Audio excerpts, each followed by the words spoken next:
Why Homeland Security Secretary Myorkas must go. That is the topic of today's Bold and Blunt, and I'm your host, Cheryl Chumley, giving you a Christian conservative look at today's news, politics, culture, and events. Homeland Security Secretary Alejandro Mayorkas.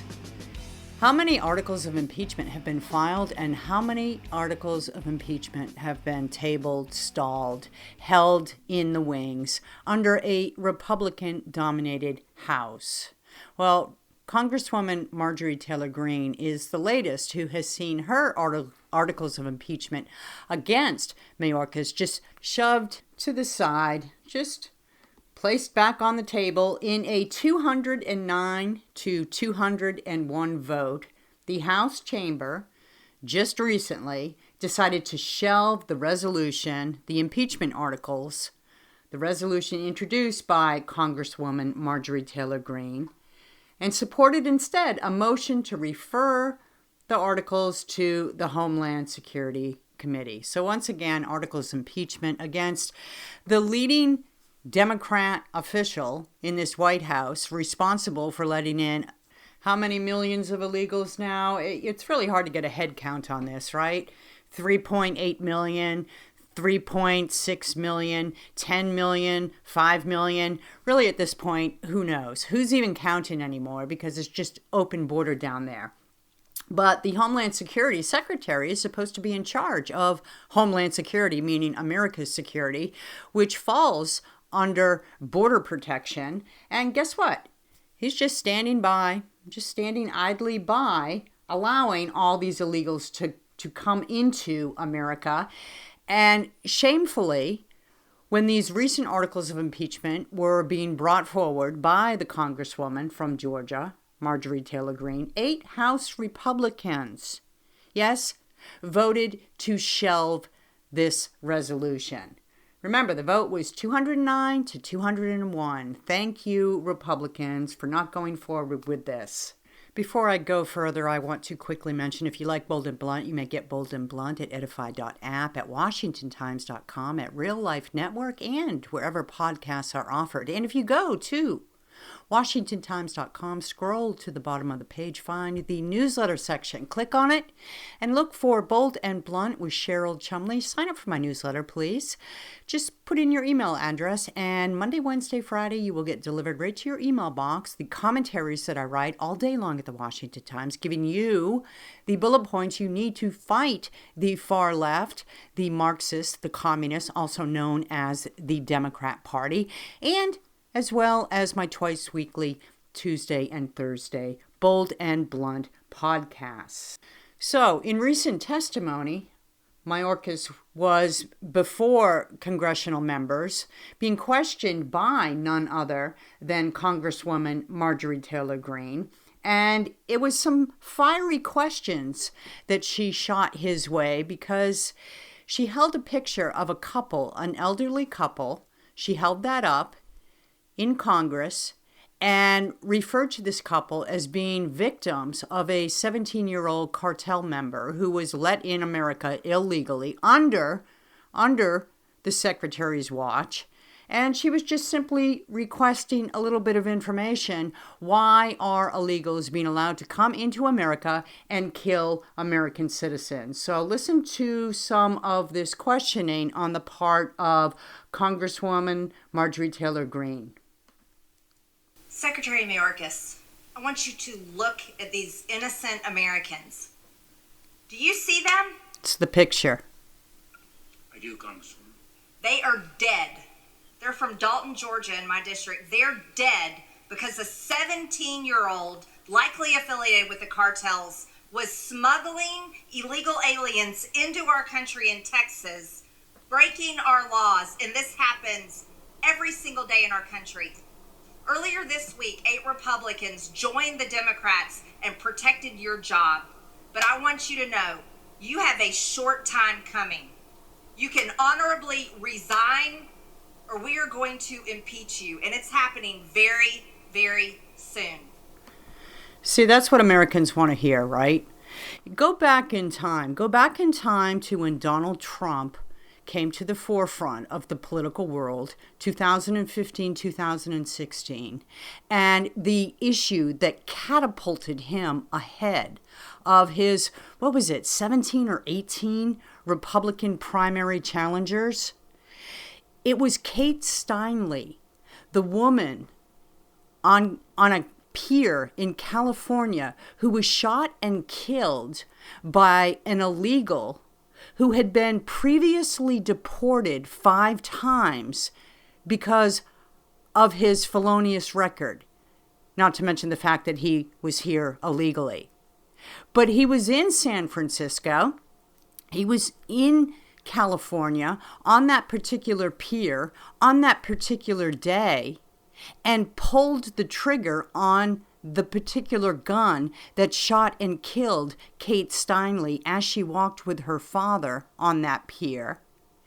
He was there because of the sanctuary status of that city in California that welcome to our city, illegals.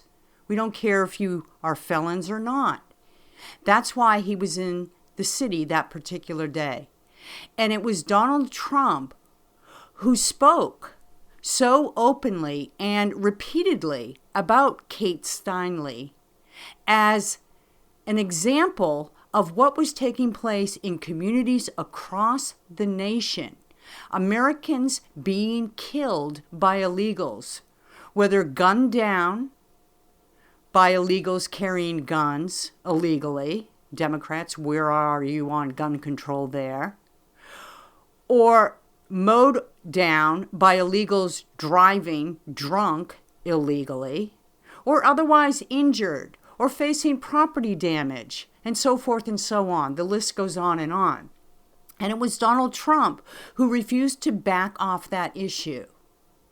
And so it was law and order, open borders, illegal immigration, but really the face of Kate Steinle that really rallied Americans behind Donald Trump, the sane Americans, the sane conservatives, right? Because they saw in Donald Trump somebody who would not stand down on this issue. And they saw in Donald Trump somebody who would not go to Capitol Hill and join a gang of 8 and work with Democrats behind closed doors as a Republican and come forward with some sort of quasi-reform and call that the solution to border control, when really all it does is advance open borders even more, right? Or it legalizes those who came illegally. It makes concessions with the illegals. They saw in Donald Trump somebody who would stand strong for America first, and that's what he did.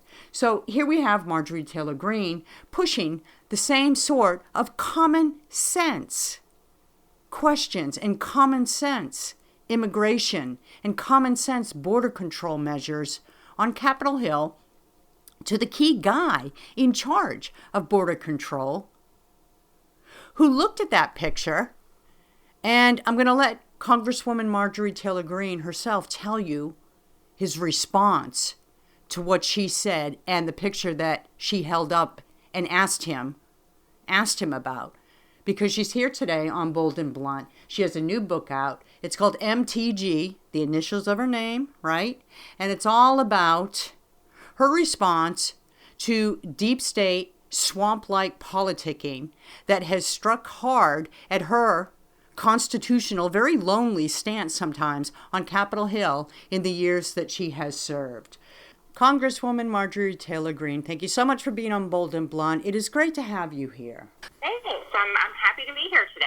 Your new book, MTG, Exposing the Swamp, you certainly do that on Capitol Hill. And I watched with great interest your questioning just recently of Myorkas. I found it very compelling when you held up that photo of the elderly couple in your district killed because of the open borders. Can you talk a little bit about the impeachment of Myorkas and why that seems to have stalled? Yes, I am very angered and upset. I had introduced articles of impeachment, and I'm not the only member of Congress. There are multiple articles of impeachment against Secretary Myorkas, and mine have been sitting on a shelf in the Judiciary Committee collecting dust No one has picked them up. No one has picked up any of the articles of impeachment against Myorkas. And that is extremely frustrating to me, especially since we're in a Republican majority and can control that. And then 2 weeks ago, when this very sweet couple from Dalton, Georgia, in my district, Jose and Isabel Lerma, were killed, tragically killed, in Texas as they were traveling to go visit family in Mexico by a 17-year-old cartel member smuggling illegal aliens into Texas. I just couldn't believe it. I'd had enough, and so I introduced a privileged resolution, forcing my articles of impeachment to the floor because I just couldn't believe it. I'm like, this poor couple, this is happening to Americans all the time. They are getting murdered. This is such a frequent thing. Tony Gonzalez, that represents the district where it happened in, he's had constituents killed the exact same way in these illegals being smuggled in the country in terrible car crashes. And then we've got 300 dying every single day from fentanyl. So I introduced them, and then I couldn't believe, after 8 Republicans joined Democrats and protected Myorkas, stopped the impeachment, then I faced him on the Homeland committee hearing, and when I held up that picture, he showed no remorse. He did not even look like he was sorry. The look in his eye he looked like he could care less. Really? And that was the most unbelievable moment. I just could not believe it. And I think everyone really needs to understand that right before my questioning, Representative Garcia, Democrat, asked him, how do you feel about the word invasion? And Secretary Myorkas said, I am offended by the word invasion. But yet he didn't move, didn't bat an eye, and didn't even care that those 2 constituents of mine in my district were murdered and killed in our own country. I was going to ask you about his response because the clip I saw, his face wasn't on camera, and it's really compelling. People should go to your Twitter feed, your X feed, and check it out. It's only a couple-minute clip, and it's very emotional to see you sitting there and holding the picture of this lovely-looking couple, like you said, and then you said, well, they're dead. And I was so curious what his response was, and you're saying it was just a blank face. A completely blank stare, no emotion on his face, no remorse, no sorrow. He stared at me with a smug look on his face. And I was so enraged. I couldn't even believe it. And then I switched to Director Wray, FBI Director Christopher Wray, yes, sitting next to him, and went straight into questioning him about if he knew anything about the group called Global Intifada that organized the illegal occupation of the Cannon House office building on October 18th. And he knew nothing about it. And he just brushed it off like he didn't even care. And I asked him, I said, do you know what the word intifada, do you know the definition? And he said, no, I don't. And I said, it means Arabic uprising. It means jihad. And then I showed him a picture of a screenshot that we had taken a picture of one of the organizers texting in a group chat. And the top of the chat said Global Intifada. And one of the names in the chat was Katrina Bleakley, who is the lead attorney at the Southern Poverty Law Center. Christopher Wray had no idea, didn't even care, even though he was there testifying to us about terrorism, about terrorists that have come in our country, and the dangers of an open border. And he didn't even know that they had come in our own federal buildings, and over 300 of them had gotten arrested on October 18th.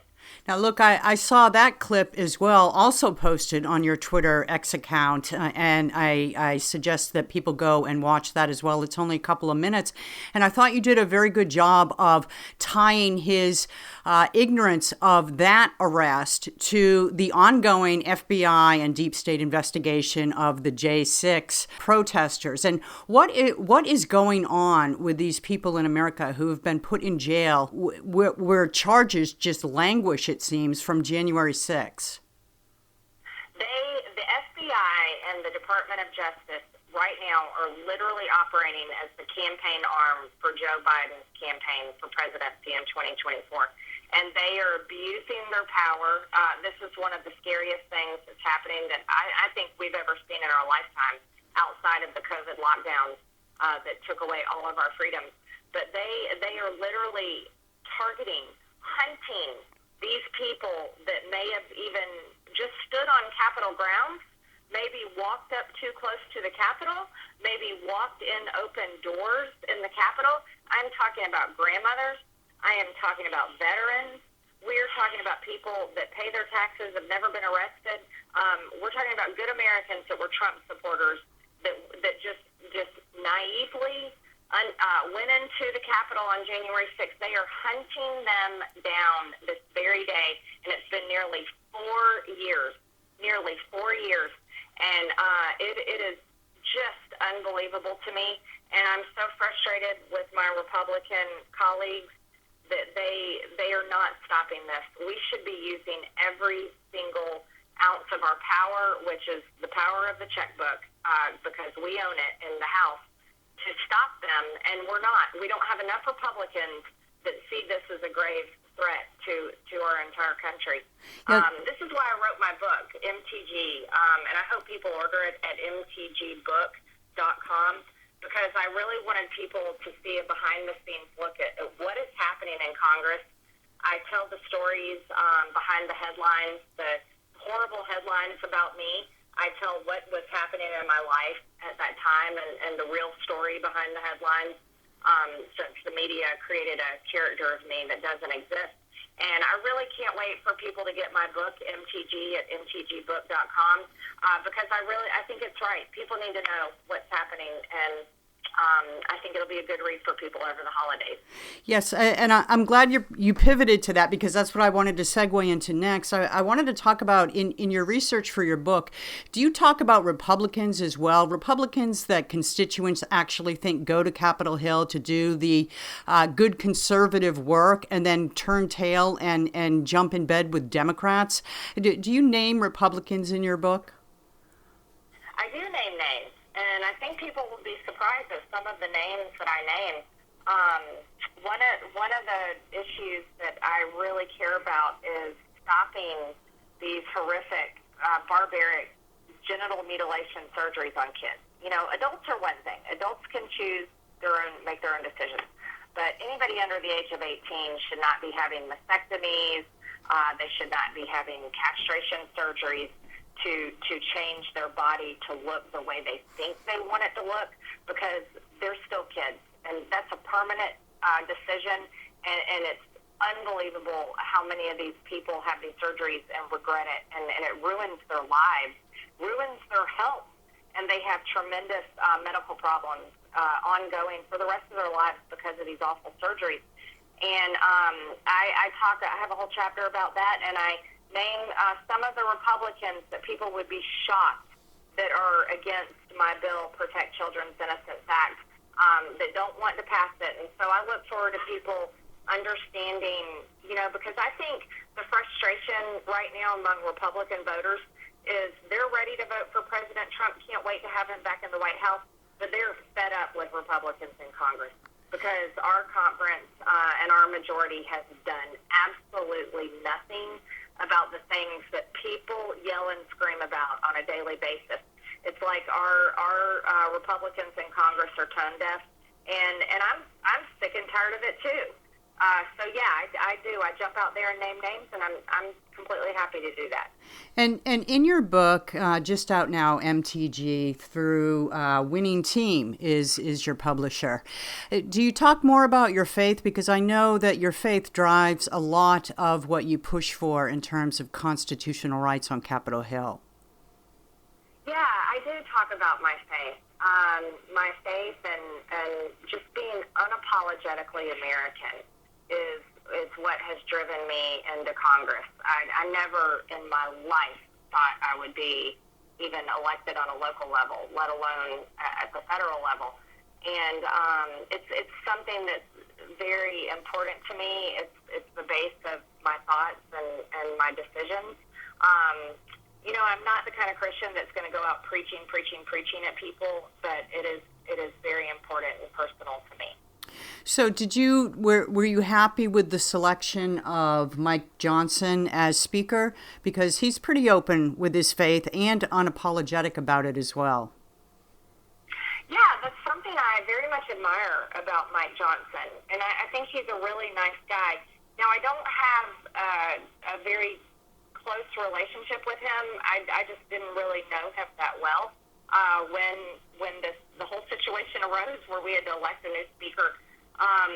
But, for me, it's action. I'm into action, not necessarily words. And I was disappointed that he passed that CR this past week. Totally clean. Just completely extending Nancy Pelosi's budget, giving Joe Biden and Chuck Schumer everything that they wanted into January. And it's not just one CR, it's basically two, because it has two deadlines. So I don't like that. I'm unhappy with that, and I didn't vote for the other two CRs under Speaker McCarthy, and so I didn't vote for this one either. And time will tell. We'll see. Have to watch his actions. That's always my advice to people. Don't get caught up into personalities. Judge people by what they do with their job and with their power, and if they actually do what Republican voters want them to do. So last question, because I know our time is tight and you have a lot going on right now. So in your book, MTG, which you can get at mtgbook.com, and I assume wherever books are offered, correct? Amazon and elsewhere? Yes. They're pretty much everywhere.